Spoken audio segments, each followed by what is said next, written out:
रात गहरी थी। मैं बरामदे में लेटी थी। मेरे पास सिर्फ वही थी और घर के बाकी लोग गहरी नींद में डूबे थे। उसकी सांसें मेरे गले के पास गर्माहट बिखेर रही थी और मेरा दिल तेजी से धड़क रहा था। उसकी उंगलियां मेरी पीठ पर धीरे धीरे नीचे की ओर बढ़ रही थी, जैसे कोई नाजुक लहर। मैं जानती थी कि ये सब गलत है, लेकिन मेरे भीतर का तूफान इसे रोकने की इजाजत नहीं दे रहा था। मासी, उसने धीमी फुसफुसाती आवाज में कहा। मैंने आंखें बंद रखी, चुप रही। उस पल मैं कोई मासी नहीं थी, मैं बस एक औरत थी जो उस स्पर्श की गहराई में डूब रही थी। ये कहानी उस रात की है जिसने मुझे हमेशा के लिए बदल कर रख दिया। मेरा नाम रीमा है, उम्र 35 साल। मैं एक विज्ञापन एजेंसी में काम करती हूँ। मेरे पति की मृत्यु को 3 साल हो गए कैंसर की वजह से। मेरे कोई बच्चे नहीं हैं। मेरे पास बस ये खालीपन है और एक छोटा सा फ्लैट जहाँ मैं अकेली रहती हूँ। मेरा जीवन ऐसा ही है। सुबह उठती हूँ, ऑफिस जाती हूँ, शाम को लौटकर टीवी देखती हूँ, रात को सो जाती हूँ। हफ्ता के अंत में कभी कभी दादा के घर जाती हूँ। दादा, दादी और उनका बेटा मानव। मानव मेरा भतीजा है, अभी 20 साल का हुआ है, कॉलेज में पढ़ता है, लंबा चौड़ा और उसकी आंखें बड़ी बड़ी है। बचपन में मैंने उसे गोद में खिलाया, चांद की कहानियाँ सुनाई। अब देखती हूँ वह एक पुरुष बन गया है। क्या इंसान अजीब नहीं है, जिसे मैंने अपने बच्चे की तरह पाला। आज उसे देखकर कुछ और ही महसूस करती हूँ। क्या ये सामान्य है? मैं नहीं जानती, नहीं जानना चाहती हूँ। उस शुक्रवार की शाम को मैं दादा के घर गई। दादा और दादी किसी शादी में गए थे, रविवार को लौटने वाले थे। मानव ने कहा, मासी तुम आज यही रुक जाओ ना, अकेलापन लग रहा है। मैंने हंसकर कहा, तू तो अब बड़ा हो गया है, मेरे साथ वक्त क्यों बिताना चाहता है? उसने कहा, बड़ा होने का मतलब ये थोड़े है कि मासी के साथ वक्त नहीं बिता सकता। उसकी आवाज इतनी नरम थी कि मेरे सीने में एक कंपन सा हुआ। मैंने कहा, ठीक है, रुक जाऊंगी। शाम बातों में बीत गई। रात का खाना खाने के बाद हम टीवी देख रहे थे। मानव मेरे पास बैठा था। अचानक बिजली चली गई। पूरे इलाके में लोड शेडिंग। मासी, बरामदे में चलो, वहाँ हवा मिलेगी। उसने कहा। बरामदे में 2 कुर्सियाँ बिछाई। हम बैठकर बातें करने लगे। रात की हवा चल रही थी। मानव मेरे पास वाली कुर्सी पर था। अचानक मेरी नजर उसके गले पर गई। उसका कंठ इतना साफ दिख रहा था। मैंने जल्दी से नजरें फेर ली। मासी, क्या तुम्हें कभी अकेलापन नहीं लगता? उसका सवाल इतना अप्रत्याशित था कि मैं चौंक गई। मतलब मामा जी के जाने के बाद तुम अकेली रहती हो, कोई साथी नहीं? मैंने गहरी सांस ली। सब तो अकेले ही हैं। मानव, साथ रहने से कोई अकेला नहीं रहता, ऐसा तो नहीं है। वो रुका, फिर बोला, तुम इतनी सुंदर हो मासी, तुम्हारी जिंदगी फिर से शुरू हो सकती है। उसकी बातें मेरे मन में गहरे उतर गई। सुंदर? कितने समय बाद किसी ने मुझे सुंदर कहा था। पति के जाने के बाद मैं खुद को एक बेजान इंसान समझने लगी थी। आज मानव के मुंह से ये शब्द सुनकर लगा जैसे मैं फिर से जीवित हो गई हूँ। अगले दिन सुबह देर से नींद खुली। मानव कहीं गया था। टेबल पर एक चिट छोड़ गया था। मासी, दोस्तों के साथ गया हूँ, दोपहर को लौटूंगा, तुम्हारे लिए नाश्ता तैयार करके रखा है। मैं मुस्कुराई। कितना बड़ा हो गया है वो, कितना ख्याल रखता है। दोपहर में मानव लौटा, साथ में सामान लाया। आज मैं खाना बनाऊंगा। मासी, तुम आराम करो। क्या बनाएगा? बिरयानी, तुम्हारी पसंदीदा। मैं हैरान थी, उसे कैसे पता कि मुझे बिरयानी पसंद है? मैंने तो कभी बताया नहीं। मैंने देखा जब तुम यहाँ आती थी और बिरयानी होती थी, तुम ज्यादा खाती थी। उसका इतना ख्याल रखना। मेरा गला सूख गया। शाम को रसोई में मानव काम कर रहा था। मैं चाय बनाने गई। उसके पास खड़े होते ही वो अचानक फिसल गया। मैंने उसे जल्दी से पकड़ लिया। एक पल के लिए हम बहुत करीब थे। उसकी सांसें मेरे चेहरे पर लगी। मैंने जल्दी से उसे छोड़ दिया। संभल कर। मानव, थैंक यू मासी, उसने कहा, लेकिन उसकी आंखों में कुछ था, जैसे वह मेरी आंखों में कुछ ढूंढ रहा हो। रात को खाने की मेज पर बिरयानी शानदार थी। वाह, तू तो शेफ बन गया है, सिर्फ तुम्हारे लिए सीखा। मासी, क्यों? क्योंकि तुम अकेली रहती हो, कोई तुम्हारा ख्याल नहीं रखता। मुझे लगता है तुम बहुत ख्याल रखने की हकदार हो।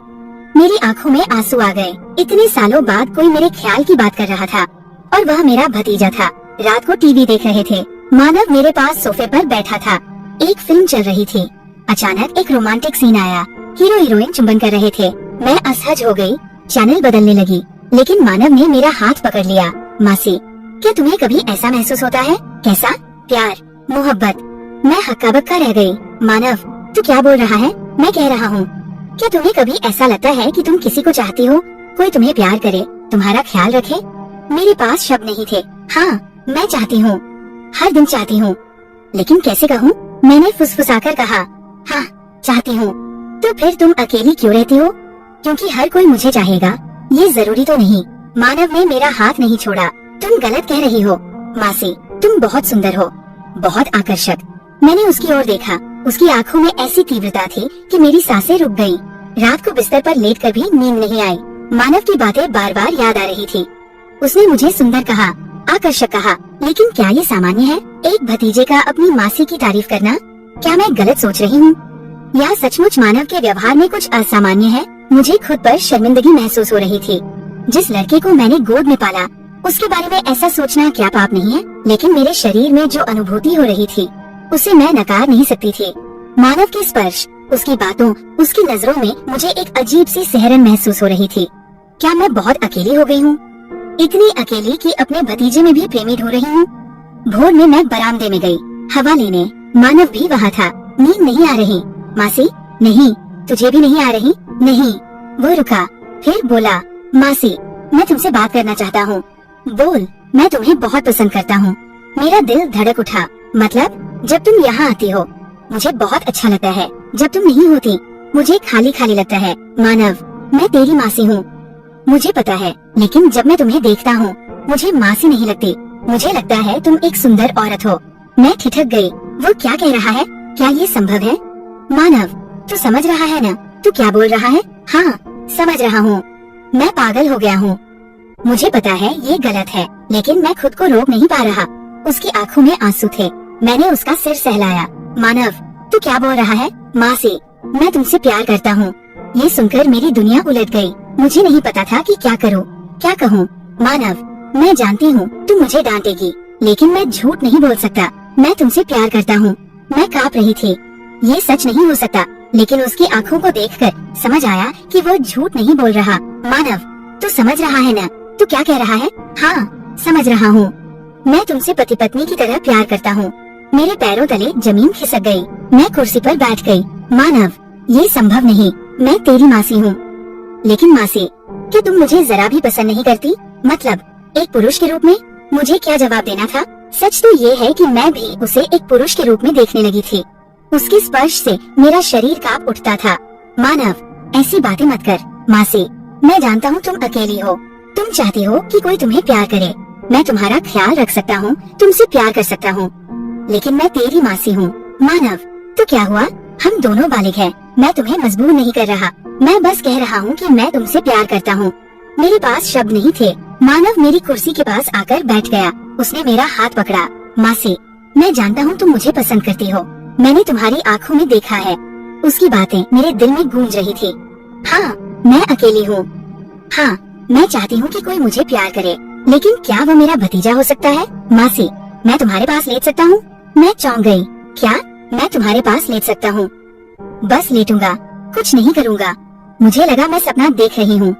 मानव, तू पागल हो गया है। हाँ, तुम्हारे लिए पागल हो गया हूँ। वह और करीब आया। मैं पीछे हटी। मासी, डरो मत, मैं तुम्हारा कोई नुकसान नहीं करूँगा। मानव, ये गलत है, तो तुम मुझे क्यों नहीं रोक रही?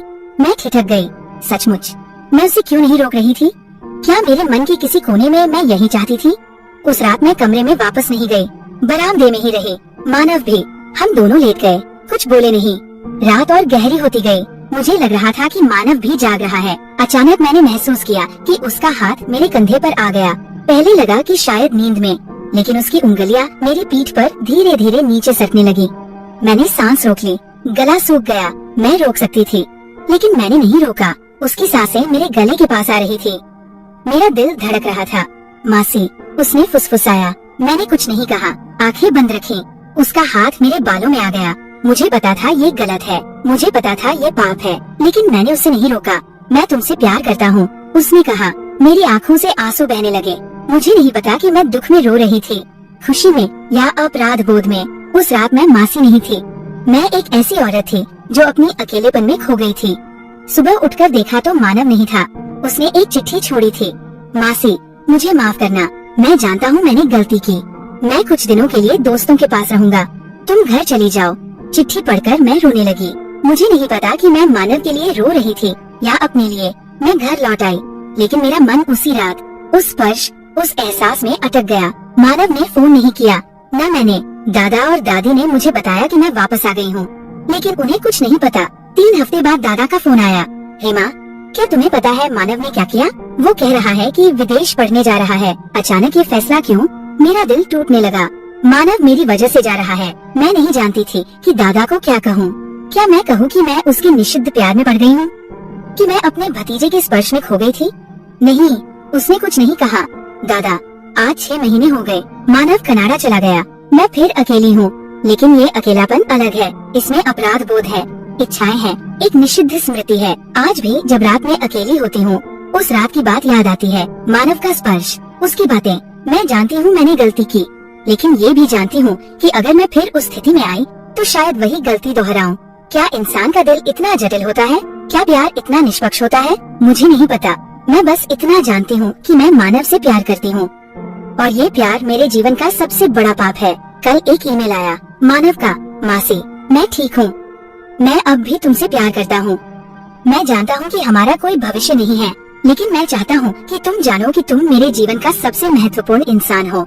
मैं अगले महीने वापस आ रहा हूँ। मुझे नहीं पता हम क्या करेंगे, लेकिन मैं तुम्हारे बिना नहीं रह सकता। ईमेल पढ़कर मेरे हाथ कांप रहे थे। मानव वापस आ रहा है। मुझे पता है कि मुझे उसे कहना चाहिए कि वो ना आए। मुझे इस रिश्ते को यही खत्म कर देना चाहिए, लेकिन मैं ऐसा नहीं कर पा रही, क्योंकि मैं भी उसे चाहती हूँ। मैं भी उससे प्यार करती हूँ। मैं जानती हूँ कि ये पाप है। समाज हमें कभी स्वीकार नहीं करेगा। ये नैतिक रूप से गलत है, लेकिन क्या दिल नैतिकता मानता है? क्या प्यार सामाजिक नियमों को मानता है? मैंने पिछले 6 महीने अकेले बिताए। हर रात मानव की यादों में बीती। हर दिन उसका इंतजार किया। मैंने खुद से 1000 बार सवाल किया, क्या मैं पागल हूँ? क्या मैं एक बीमार औरत हूँ? लेकिन जब मानव की बातें, उस रात का स्पर्श याद आता है, तो लगता है कि यही मेरे जीवन का एकमात्र सच है। आज सुबह मैंने मानव को जवाब दिया, मैं भी तुम्हारा इंतजार कर रही हूँ। मानव वापस आ गया। इस बार वो सीधे मेरे फ्लैट पर आया। शाम को दरवाजे की घंटी बजी। दरवाजा खोला तो मानव खड़ा था। उसकी आंखों में वही पुरानी तीव्रता थी। चेहरा थका हुआ, लेकिन एक दृढ़ता थी। निशा, मैं आ गया, हमेशा के लिए। मैं उसे अंदर ले आई। हम दोनों चुपचाप बैठे थे, कुछ बोल नहीं पा रहे थे। निशा, मैं जानता हूँ ये गलत है, लेकिन मैं और नहीं सह सकता। मैं तुम्हारे बिना नहीं रह सकता। मानव ने मेरा हाथ पकड़ा। निशा, क्या तुम मुझे चाहती हो? मैं रोने लगी। हाँ, मैं तुम्हें चाहती हूँ, लेकिन क्या ये मुमकिन है? हम कहीं दूर चले जाएं, किसी और शहर में, किसी और देश में, जहाँ कोई हमें न जानता हो। यहाँ तुम मेरी निशा हो, लेकिन कहीं और तुम सिर्फ रीना होगी और मैं मानव। 2 वयस्क जो एक दूसरे से प्यार करते हैं। उसकी बात सुनकर मेरे मन में एक आशा की किरण जगी। क्या ये सचमुच संभव है? क्या हम सचमुच साथ रह सकते हैं? मानव, मुझे डर लग रहा है। मुझे भी डर लग रहा है, लेकिन तुम्हारे बिना जीने से बेहतर है इस डर के साथ तुम्हारे पास रहना। उस रात मानव मेरे फ्लैट में ही रुक गया। हमने कुछ नहीं किया, बस एक दूसरे के पास लेटे रहे। उसकी छाती पर सिर रखकर मैंने सोचा, मैं अपने जीवन की सबसे सुरक्षित जगह पर हूँ। अगले कुछ दिन हमने प्लान बनाया। मानव ने बताया कि उसे कनाडा में नौकरी का ऑफर मिला है। मैं उसके साथ जा सकती हूँ, लेकिन मैं वहाँ क्या करूँगी? तुम एक नई जिंदगी शुरू करोगी, हमारी जिंदगी। मैंने ऑफिस में इस्तीफा दे दिया। कहा, पारिवारिक कारणों से मुझे विदेश जाना है। सबने सोचा शायद मैं दूसरी शादी करने जा रही हूँ। दादा को बताया कि मुझे कनाडा में नौकरी मिली है। दादा खुश हुए, बोले, अच्छा है, नई जिंदगी शुरू कर। अगर दादा को पता होता कि मैं किसके साथ नई जिंदगी शुरू करने जा रही हूँ तो क्या कहते? मानव ने कहा कि वहाँ जाकर हम शादी करेंगे, नई पहचान के साथ। हाँ, मैं तुम्हें अपनी पत्नी के रूप में चाहता हूँ। मेरा दिल धड़कने लगा। पत्नी? मैं मानव की पत्नी? लेकिन मैं तुमसे 15 साल बड़ी हूँ। इससे क्या, मैं तुमसे प्यार करता हूँ। उम्र मायने नहीं रखती। मैं 40 की होने वाली हूँ, जल्दी ही 50 की हो जाऊंगी। मानव तब भी जवान होगा। क्या तुम्हें बाद में पछतावा नहीं होगा? कभी नहीं। मैं तुमसे हमेशा प्यार करूंगा।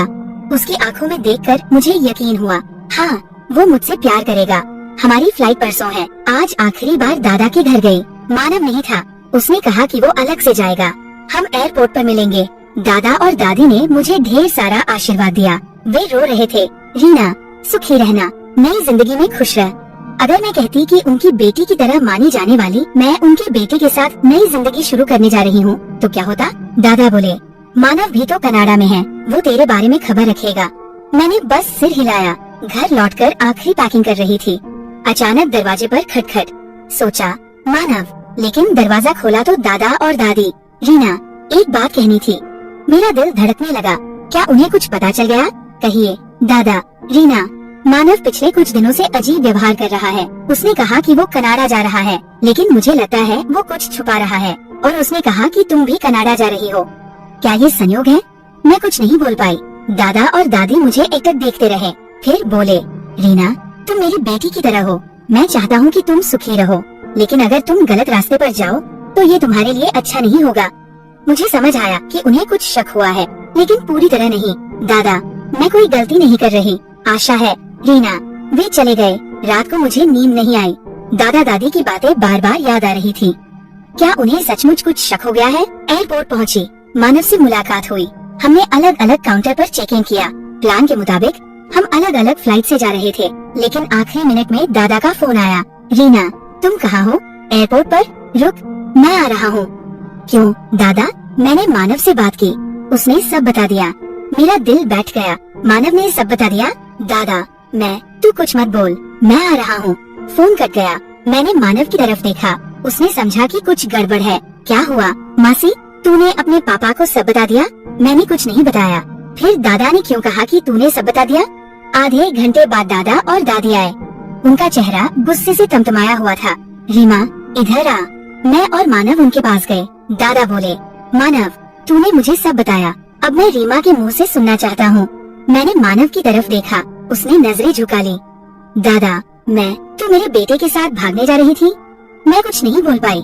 दादी रोने लगी। रीमा, तूने ये क्या किया? तू तो मेरी बेटी की तरह है और मानव तेरा भतीजा है। दादा, दादी, ये पाप है। रीमा, पाप। दादा बोले, रीमा, तू घर चल। और मानव, ये सब बकवास बंद कर। लेकिन दादा, कोई लेकिन वेकिन नहीं। तुम दोनों पागल हो गए हो। मैंने मानव की तरफ देखा, उसने मेरी तरफ। हम दोनों समझ गए कि हमारा सपना टूट गया। उस दिन के बाद 2 साल बीत गए। मैं अपनी पुरानी जिंदगी में लौट आई। वही ऑफिस, वही फ्लैट, वही अकेलापन। मानव सचमुच कनाडा चला गया। उसने कोई संपर्क नहीं रखा। दादा दादी मुझसे बात करते हैं, लेकिन पहले जैसा नहीं। उन्होंने मुझे माफ कर दिया, लेकिन भूल नहीं पाए। मैं हर दिन खुद से सवाल करती हूँ, क्या मैंने गलती की? क्या मुझे पछतावा है? सच कहो, मुझे पछतावा नहीं। मैंने मानव से प्यार किया। वो प्यार गलत हो सकता है, लेकिन झूठा नहीं था। लेकिन मैं जानती हूँ कि हम गलत रास्ते पर थे। समाज में हमारी कोई जगह नहीं, हमारे इस प्यार का कोई भविष्य नहीं। आज सुबह एक ईमेल आया, मानव का, मासी, मैं शादी कर रहा हूँ। मैं जानता हूँ कि तुम खुश होगी। मैं तुम्हें कभी नहीं भूल सकता, लेकिन मैं नई जिंदगी शुरू करना चाहता हूँ। तुम भी कुछ नया करो। तुम खुश रहने की हकदार हो। ईमेल पढ़कर मैं नहीं रोई, मैं हंसी। मानव ने सही किया, वो अपनी जिंदगी में आगे बढ़ गया। लेकिन क्या मैं ऐसा कर पाऊंगी? मुझे नहीं पता। मैं बस इतना जानती हूँ कि वो रात मेरे जीवन की सबसे खूबसूरत याद है। वो निषिद्ध स्पर्श, वो निषिद्ध प्यार मेरे दिल में हमेशा रहेगा। लोग कहेंगे कि मैं पापिन हूँ, कहेंगे कि मैं नैतिक रूप से पतित हूँ। शायद वे सही है, लेकिन मैं जानती हूँ कि मैं एक औरत हूँ, एक अकेली औरत जिसने प्यार की तलाश की और उसे सबसे अप्रत्याशित जगह पर पाया। यही मेरी कहानी है, मेरे निषिद्ध प्यार की कहानी। समाप्त।